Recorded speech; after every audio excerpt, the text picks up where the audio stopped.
Você já parou para pensar que algumas das construções mais impressionantes da história estão na Bíblia? Algumas foram erguidas com riquezas inimagináveis, outras desabaram de maneira misteriosa, e há até aquelas que a ciência tenta explicar, mas não consegue. Neste vídeo, você vai conhecer as 5 construções bíblicas mais marcantes e os segredos que elas escondem. E a última da lista vai te deixar sem palavras. Preparado para essa jornada por entre fé, história e arqueologia? Então vem comigo. Imagine construir um enorme navio sem máquinas, sem guindastes, sem serras elétricas, só madeira, mãos calejadas e fé. Foi exatamente isso que Noé fez. Em uma época de corrupção e decadência moral, Deus confiou a ele uma missão quase impossível: construir uma arca colossal para salvar sua família e representantes de todas as espécies animais de um dilúvio que cobriria a terra. Noé começa a trabalhar. Madeira vai, madeira vem. Encaixes, compartimentos, betume para vedar. Foram décadas de esforço, zombarias, sol escaldante e o peso de uma responsabilidade divina.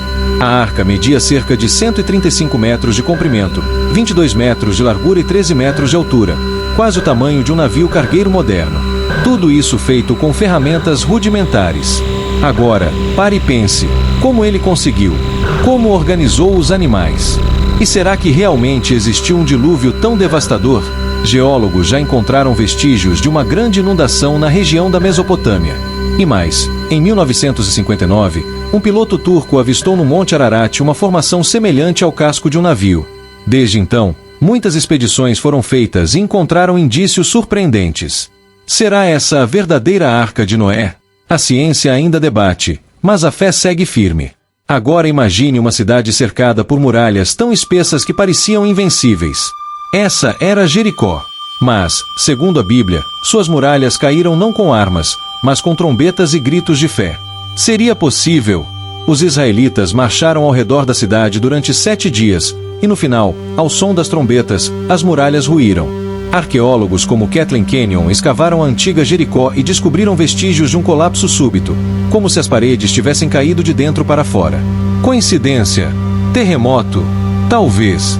Mas o mais intrigante é: como o povo de Israel saberia o momento exato em que um tremor aconteceria?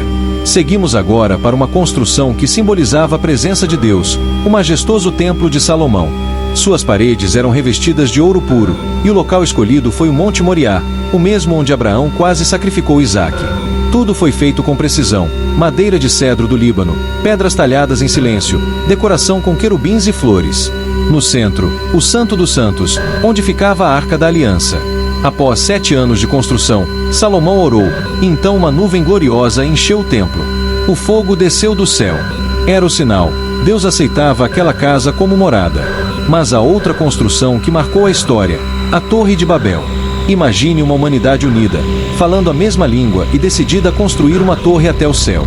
Um projeto que pretendia alcançar o divino pela força humana. Mas Deus interveio. Confundiu suas línguas.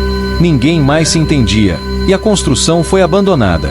Muitos estudiosos acreditam que a história pode ter origem nas zigurates, templos em forma de pirâmide da antiga Mesopotâmia.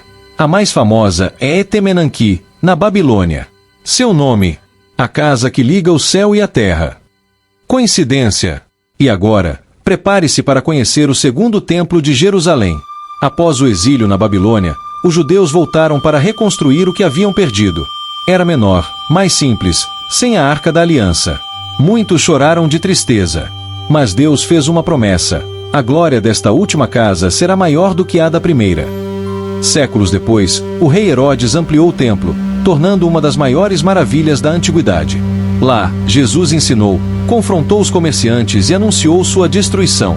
Em 70 d.C., os romanos invadiram Jerusalém, incendiaram o templo e desmontaram pedra por pedra para retirar o ouro derretido. O que restou? O Muro das Lamentações. Um pedaço da dor, da esperança e da fé de um povo. Mas Jesus trouxe algo novo. Ele disse: destruam este templo, e em 3 dias eu o reconstruirei. Ele falava de si mesmo. A partir daquele momento, o verdadeiro templo passou a ser o coração de cada um que crê. E você? O que tem construído com sua vida? Algo para sua própria glória, ou para Deus? Se deseja edificar sua vida sobre a vontade divina, comente agora: Senhor, eu quero ser um templo vivo para ti. E não pare por aqui. No próximo vídeo, descubra como era o cotidiano em Israel nos tempos bíblicos, suas vestimentas, sua comida, sua cultura e como a fé moldava tudo. Clique no vídeo da tela e continue essa jornada.